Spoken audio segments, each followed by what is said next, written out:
आपल्या चॅनलवर सगळ्यांचं मनापासून स्वागत आहे। तर बघा, आपल्याला संकल्पयुक्त 11 पौर्णिमा कुलदेवीची ओटी भरायची आहे। त्याविषयीच्या व्हिडिओमध्ये मी माहिती सांगणार आहे। तुमच्या आयुष्यामध्ये भले कितीही समस्या असू दे, एखादी अडचण जी हटत नाहीये, तुम्ही खूप प्रयत्न करताय पण ती अडचण जात नाहीये, सतत कामामध्ये विघ्न येत आहेत, त्याचबरोबर मुलामुलींची लग्न ठरत नाहीये, खूप तुम्ही प्रयत्न करताय पण काही केल्या मुलाचं मुलीचं लग्न जमत नाहीये किंवा चांगलं स्थळ येत नाहीये, त्याचबरोबर सततचं आजारपण लागलेलं आहे घरामध्ये, किंवा मुलांची शिक्षण झालेली आहेत, भरपूर मुलं शिकलेली आहेत पण त्यांच्या नोकरीचं काम होत नाहीत, मुलं किंवा मुलगी घरामध्ये बसून आहेत, त्यांना हवी तशी पाहिजे तशी नोकरी मिळत नाहीये, खूप प्रयत्न करतायत मुलं पण त्यांच्या प्रयत्नांना यश मिळत नाहीये, किंवा मग मुलं जे आहेत ती काहीही ऐकत नाहीत, चुकीच्या मार्गाने जात आहेत हे आपल्याला कळतंय पण आपण सांगायला गेलो की मुलं जे आहेत ते आपलं ऐकत नाहीयेत, किंवा आपल्या पतीचं प्रमोशन होत नाहीये, नोकरीमध्ये पगारवाढ होत नाहीये, खूप तुम्ही प्रयत्न करताय पण त्यामध्ये काही यश मिळत नाही। बघा, बऱ्याच वेळेला काय होतं, नोकरीच्या ठिकाणी पण प्रमोशनची वेळ आली की काही लोक जे असतात तर ते आपल्याला त्रास देतात आणि आपलं प्रमोशन जे आहे ते होऊ देत नाहीत। तर अशा काही अडचणी असतील किंवा खूप वर्ष झालं तुम्ही नोकरी करताय पण त्यामध्ये काहीही पगारवाढ होत नाही, चांगली नोकरी मिळवण्याच्या शोधात आहात, दुसरीकडे कुठेतरी चांगल्या ठिकाणी त्यासाठी पण प्रयत्न करताय पण तेही होत नाहीये, उद्योग व्यवसाय आहे, खूप कष्ट करताय, मेहनत करताय पण तरीही त्याचा काहीही फरक पडत नाही, तुम्ही अगदी 100% तुमच्या कामाला देताय, तुमच्या व्यवसायाला देताय पण त्यातून तुम्हाला हवा तसा मोबदला मिळत नाही, उलट त्यातून तुम्हाला तोटा होत आहे। तर बघा, यासाठी देखील तुम्ही कुलदेवीची अशी संकल्पयुक्त 11 पौर्णिमा ओटी जर भरली तर नक्कीच तुम्हाला त्याचा शुभ लाभ मिळणार आहे। त्याचबरोबर संतान प्राप्ती होत नाहीये, खूप वर्ष झाले लग्नाला पण मूलबाळ होत नाहीये, यासाठी देखील तुम्ही कुलदेवीची ओटी जी आहे ही संकल्पयुक्त भरायची ती भरू शकता, किंवा प्रॉपर्टीचं काम आहे त्यामध्ये देखील सतत विघ्न येत आहेत तर यासाठी पण तुम्ही कुलदेवीची ओटी जी आहे ती भरू शकता। तर बघा, या व्यतिरिक्त जरी तुमचे अजून काहीही कारणं असतील त्यासाठी देखील तुम्ही हा उपाय करू शकता।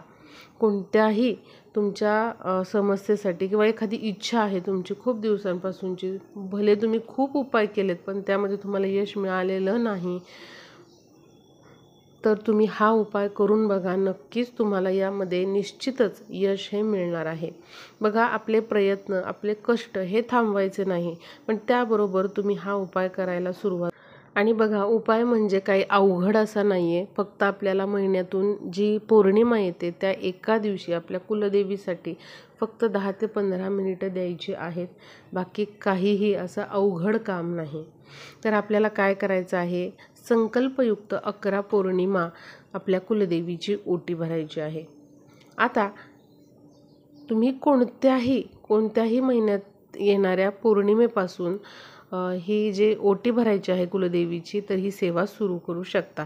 याला कशाचंही बंधन नाही की याच पौर्णिमेपासून करा त्याच पौर्णिमेपासून करा, असं काहीही नाही, कोणत्याही महिन्यात येणाऱ्या पौर्णिमेपासून तुम्ही ही सेवा किंवा हा उपाय सुरू करू शकता। तर आपल्याला काय करायचं आहे, जी पौर्णिमा तिथी येत असते तर त्या दिवशी सकाळी लवकर उठायचं आहे, स्नान करून घ्यायचं आहे, त्यानंतर आपली नित्य देवपूजा करायची आहे, देवघरातला दिवा लावून घ्यायचा आहे, सुगंधी चांगली अगरबत्ती लावून घ्यायची आहे, म्हणजे वातावरण प्रसन्न होतं आणि आपल्याला तिथेच आपल्या देवघरामध्ये बसूनच आपल्या कुलदेवीची ओटी भरायची आहे, कुठे तुम्हाला बाहेर जायचं नाही किंवा काहीही अवघड यामध्ये नाही। तर आपलं जे देवघर आहे तिथेच तुम्हाला काय करायचं आहे, कुलदेवीची ओटी भरायची। आता ओटी भरताना काय करायचं आहे, पहिल्यांदा तर एक ताट घ्या तुम्ही आणि त्या ताटामध्ये तुम्ही शक्य असेल तुम्हाला तर तुम्ही साडी दर महिन्याला नवीन घेऊ शकता, पण दर महिन्याला साडीची ओटी भरणं शक्य नाही तर तुम्ही खणा नारळाने ओटी भरू शकता. म्हणजे जो ब्लाऊज पीस असतो तर तो आणायचा आहे आणि त्याने ओटी तुम्हाला भरायची आहे. पण लक्षात ठेवा, साडी किंवा मग खण ब्लाऊज पीस तुम्ही वापरणार असाल तर कुठेतरी कोणीतरी ओटीमध्ये भरलेला किंवा कोणत्या तरी समारंभाला तुम्हाला मिळालेला असा ब्लाऊज पीस वापरू नका. स्वकमाईने स्वकष्टाने स्वतःच्या पैशाने घेतलेला ब्लाऊज पीस, खण किंवा मग साडी तुम्ही घ्यायची आहे, हे लक्षात घ्या. त्यावर एक श्रीफळ म्हणजे नारळ आपल्याला ठेवायचं आहे. नारळ पण स्वतःच्या पैशानेच तुम्हाला आणायचा आहे. ओटीमध्ये भरलेला, कुठेतरी मिळालेला किंवा जुनापाना एखादा नारळ जो आहे तो अजिबात घ्यायचा नाही. या दिवशी आपल्याला नवीन आपल्या स्वतःच्या पैशाने ब्लाऊज पीस, खण किंवा साडी आणि नारळ या 2 वस्तू ज्या आहेत त्या आपल्या स्वतःच्या पैशानेच विकत आणायच्या आहेत. तर आपल्याला साडी किंवा खण किंवा ब्लाऊज पीस त्या ताटामध्ये ठेवायचं आहे. ताटाला आधी हळद कुंकू लावून घ्या आणि त्यावरती हा नारळ ठेवायचा आहे. आता देवघरामध्ये कुलदेवीची मूर्ती, फोटो, टाक असेल तिथे आपल्याला देवघरासमोर बसून ही ओटी भरायची आहे. आता त्यानंतर काय करायचं आहे, त्यावरती एखादं लाल फूल किंवा गजरा मिळत असेल तर गजरा, वेणी मिळत असेल तर वेणी ठेवायची आहे. त्याचबरोबर आपल्याला तांदूळ त्यामध्ये ठेवायचे आहे किंवा मग तुम्ही गहू ठेवू शकता. दोन्हीपैकी काहीही तुम्ही वापरू शकता. आता त्यामध्ये 5 पूजेच्या ज्या वस्तू असतात, खोबरं, खारीक, त्याचबरोबर पूजेचा बदाम, हळकुंड, सुपारी या 5 वस्तू तुम्ही त्या ओटीमध्ये ठेवायच्या आहेत. आणि एखादी वस्तू जरी नसली काहीही घाबरून जायचं नाही. जेवढ्या वस्तू असतील तेवढ्या तुम्ही तिथे ठेवण्याचा प्रयत्न करा. आता एवढं साहित्य ठेवल्यानंतर त्यामध्ये आपल्याला 5 हिरव्या बांगड्या ठेवायच्या आहेत. आणि या व्यतिरिक्त तुम्ही टिकलीचं पाकीट किंवा मग कुंकाची डबी जी आहे, करंडा तो ठेवू शकता किंवा शृंगाराचं जे साहित्य आहे जे मिळतं आपल्याला बाजारामध्ये ते तुम्ही यामध्ये स्वइच्छेने ठेवू शकता.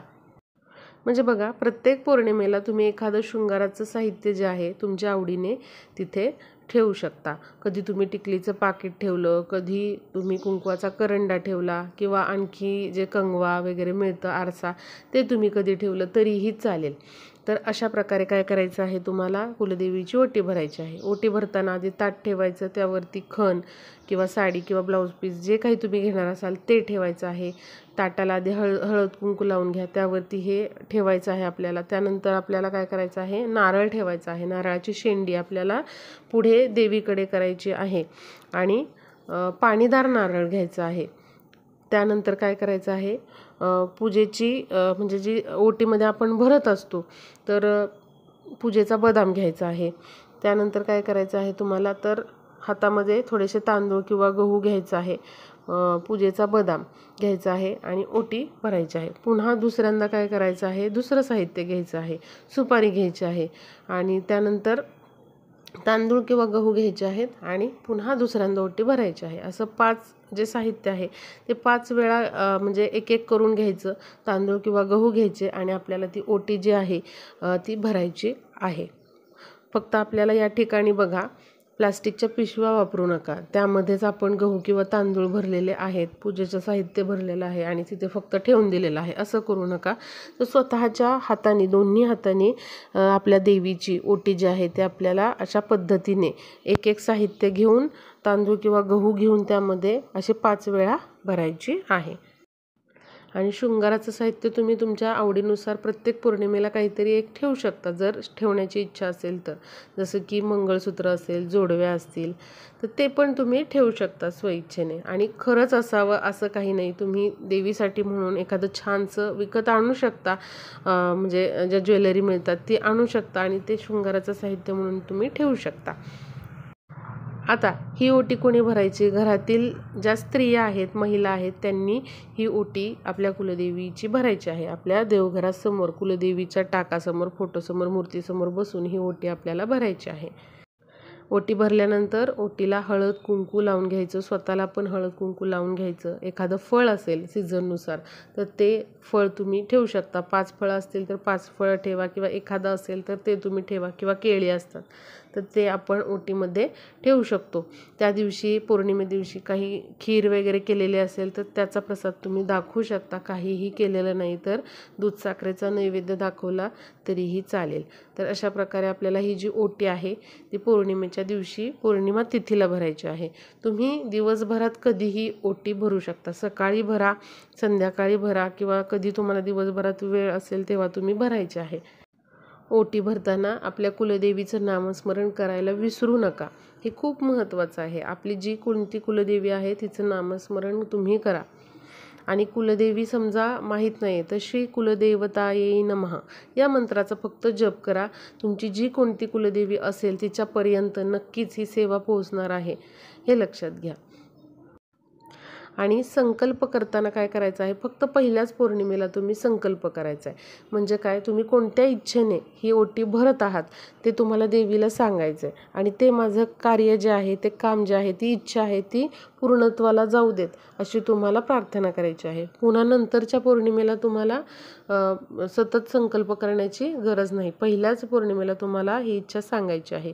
ओटी अशा भरल्यानंतर ओटीचं ताट आपल्या छातीपर्यंत घ्यायचं आहे आणि आपल्या देवघराला ते 3 वेळा स्पर्श करायचं आहे आणि अशा प्रकारे ती कुलदेवीची ओटी जी आहे तिथे संपूर्ण पौर्णिमेचा दिवस, पौर्णिमेची तिथी आहे तोपर्यंत तिथेच ठेवायची आहे। आता पौर्णिमा झाल्यानंतर दुसऱ्या दिवशी आपल्याला काय करायचं आहे, हे जे ओटीचं साहित्य आहे ते तुम्ही स्वतः वापरू शकता। जे फळ आपण ठेवलेलं आहे ते तुम्ही घरामध्ये खाऊ शकता, जे फूल आहे ते तुम्ही स्वतः वापरू शकता किंवा मग हे तुम्ही साठवून ठेवू शकता आणि जेव्हा तुम्ही कुलदेवीच्या मुख्य ठिकाणी जाणार आहात तेव्हा तिथे तुम्ही तुमच्या कुलदेवीला ते अर्पण करू शकता।